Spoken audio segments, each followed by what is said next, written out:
normalement, on devrait organiser le festival pour l'édition 2024. Mais vu les dépenses effectuées août passé, on a jugé bon de mettre ça sur 2 ans. Donc ça fait août sur prochaine qu'on va organiser le festival. Mais néanmoins, ceux qu'on a aidés pour le FA ont commencé par nous déranger. Par exemple, l'année passée, il y a des gens qui ont eu l'information tardivement et qui n'ont pas pu se faire inscrire pour prendre leur FA. Ceux-là ont commencé par nous déranger que de tout faire pour les aider. Ils doivent avoir leur FA cette année. Donc c'est ça qui nous a amené à faire une assise ordinaire. Et à cette assise, on a décidé de donner le FA aux gens sans le festival. Du 16 au 17 août, nous allons donner le FA aux gens. Et à vive prix, comme c'est une ONG, nous portons une aide à la population. Dès qu'ils vont se rapprocher de nous, on va en discuter avec eux. Pour nous joindre, ils peuvent contacter le 66 26 44 39.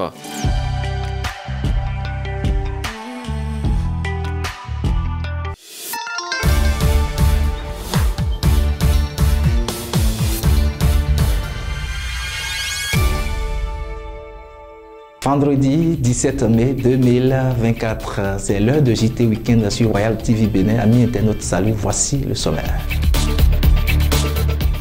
Journée mondiale de l'hypertension artérielle. Hyacinthe Diessouignon Agan offre le dépistage gratuit aux populations des 4 communes de la vallée de l'Ouémé. Journée du travail édition 2024. L'association des coiffeurs et coiffeuses de l'arrondissement de Rossy célèbre en différé la fête des travailleurs. Et puis, problème de route, d'électricité et d'eau potable. Les populations de l'arrondissement de Aguidi dans la commune de Sakété appellent le gouvernement de Patrice Talon au secours. À nouveau, salut. Chose promise, chose due, dit-on. En effet, lors de la cérémonie de remise des dons qu'il a fait pour les 4 communes de la vallée de l'Ouémé, le dimanche 12 mai dernier, Hyacinthe Diessouignon Agan a promis à ces populations le dépistage gratuit de l'hypertension artérielle et la prise en charge. Ce vendredi 17 mai 2024, où le monde entier célèbre la journée mondiale de l'hypertension artérielle, ce généreux donateur joint l'acte à la parole. L'hôpital, l'auberge de Dangbo, a servi de cadre pour cet événement. Reportage. À l'occasion de la journée mondiale de l'hypertension artérielle décrétée par l'Organisation mondiale de la santé, l'honorable Hyacinthe Diessouignon Agan a offert gratuitement le dépistage de l'hypertension artérielle, de diabète et autres facteurs de risque cardiovasculaire et la prise en charge gratuite aux populations des 4 communes de la vallée de l'Ouémé. Ceci va dans le cadre des actions qu'il mène depuis, surtout dans le domaine sanitaire qui est l'une de ses priorités. C'était ce vendredi 17 mai 2024 à l'hôpital Auberge de l'Amour Rédempteur de Dangbo. Nous avons profité de la journée mondiale de lutte contre l'hypertension artérielle pour faire ici une consultation foraine. Et nous avons négocié avec les spécialistes, les cardiologues, qui ont accepté de nous accompagner dans ce projet. Et un noble projet parce que nous avons vu l'engouement qu'il y a autour.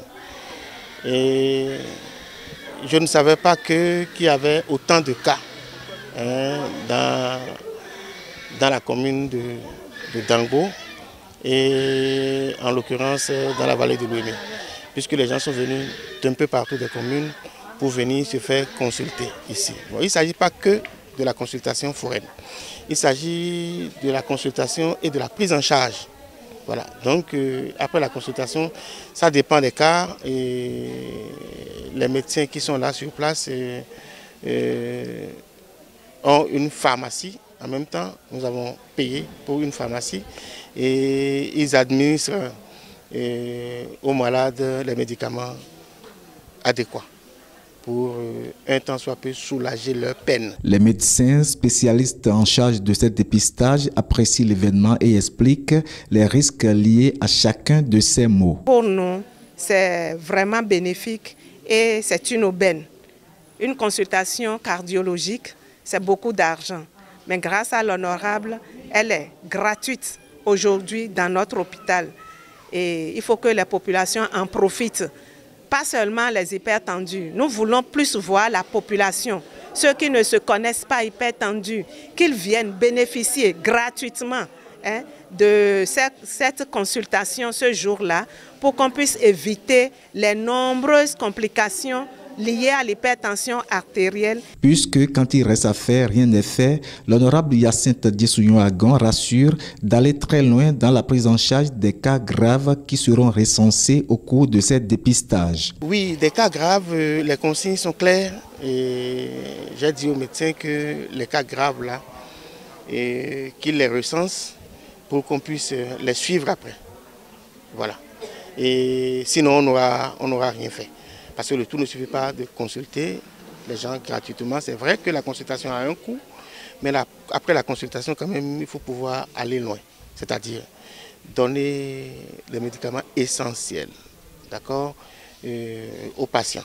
Reconnaissant envers le généreux donateur de cette activité, les bénéficiaires n'ont pas caché leurs impressions. Vraiment, c'est une initiative bienvenue, puisque c'est quelque chose que j'attendais il y a longtemps. Hier seulement, on m'a averti, on m'a dit qu'il doit avoir de pareilles choses. Je me suis précipité pour arriver avec tout ce que j'ai subi comme examen là.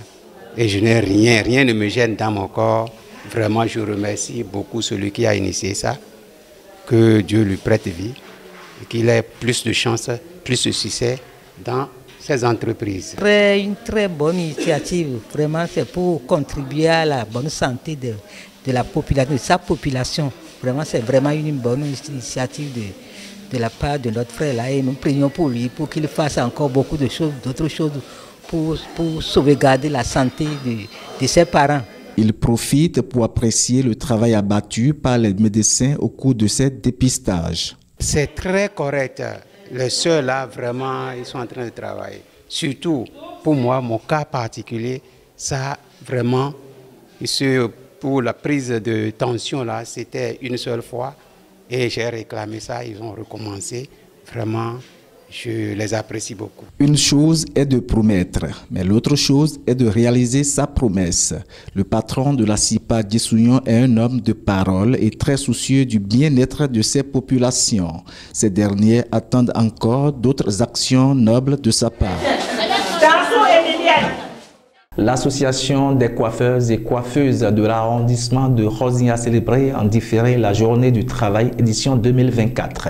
Assisté du délégué communal des artisans de la commune de Dangbo, les artisans de l'hygiène et soins corporels de cet arrondissement ont, dans une ambiance conviviale, célébré cette fête qui leur est dédiée. Le point, c'est avec Urbine Lonou et Sylvain Anéglé. C'est avec une grande réjouissance chaleureuse que tous les maîtres coiffeurs et coiffeuses de l'arrondissement de Rozinha ont célébré la fête du travail. Cette célébration en différé de l'édition 2024 a regroupé maîtres et apprentis coiffeurs autour de leur délégué communal dans une grande joie et satisfaction.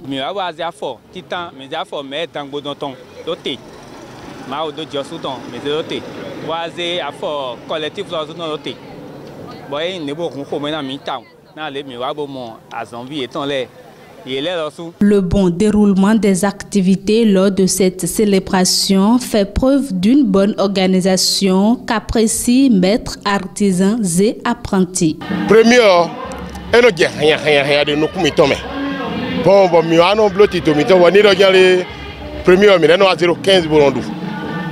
Bon, ni lo jẹ tètè lọ mi a mọ̀rọ̀ jọ la pàpà déwù vilẹ̀ oṣù pàápàá èyí mọ̀rọ̀ jọ rẹ gàmbí tọ́lẹ̀ dò fògùn gbọ́n na mi lẹ̀ oṣù bọ̀ mi oṣù mi na bà bọ̀ na nọ tẹ̀lé mẹ́ gàlẹ́ de yẹ. ehun fo mẹ na mi kaka zẹjìrẹ nsọdẹ àyè sísìn bọ adi kọ bọ amọ président collectif bọ àwọn ẹtọ lẹkpọ ehun fo mẹ na mi da o evivi na mọ mọ̀rọ̀ ni mẹ oṣù yà lọ mẹ tọ bọ do gánà yìí lọ dùgbẹ ẹtọ.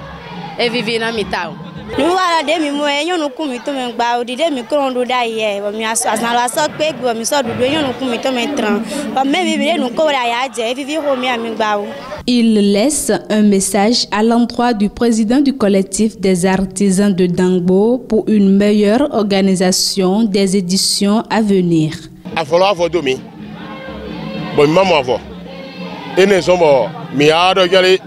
Mère masinga do de wa mère na do de vaut mieux mini gbo do nu wewe boyi gbakun deji pour devo 2025 Dangbo suri ba ya fo eton ni yero gale fête de travail 1er mai si avant Dangbo ton die ni ba mi nere ni avant ni mo supo bo pe mi gbe wan collectif do ni black gbajada ho do nu ejijo fi ni ma da ehun bo avolodun na pe mi lepo kali ni tekpona volo ni pe mi lepo yan don de ni kujedo mekaniro ni kujedo azan planté ton de blog moyon ganji mi don de supo do mesusu mo ko de mi du din ojuro bo fe din petale vo aso bi asun me to le ko de mi du din to do asun le ji ajo.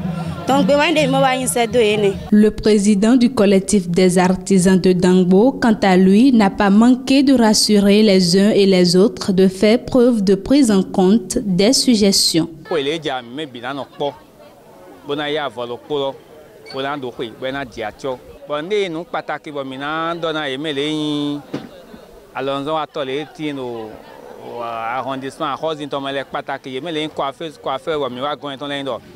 Les bétons le polo, les collectifs sont en côté et vivina mi. Bon, mon collectif soit bissé sin yekame. Bon, donc on doit y donc on a un question à même bi. Bon, et maï titan les yadouli.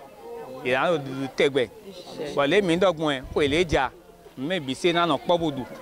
Bon, nous avons association les, alors nous avons au arrondissement les, y en a 2 à 1 ton, le vovo, bon, nous avons wagon. Faut-il le préciser, cette célébration de la fête du travail par l'Association des coiffeurs et coiffeuses de l'arrondissement de Rossy intervient en différé dans le cadre de la Journée internationale des travailleurs célébrée le 1er mai dernier.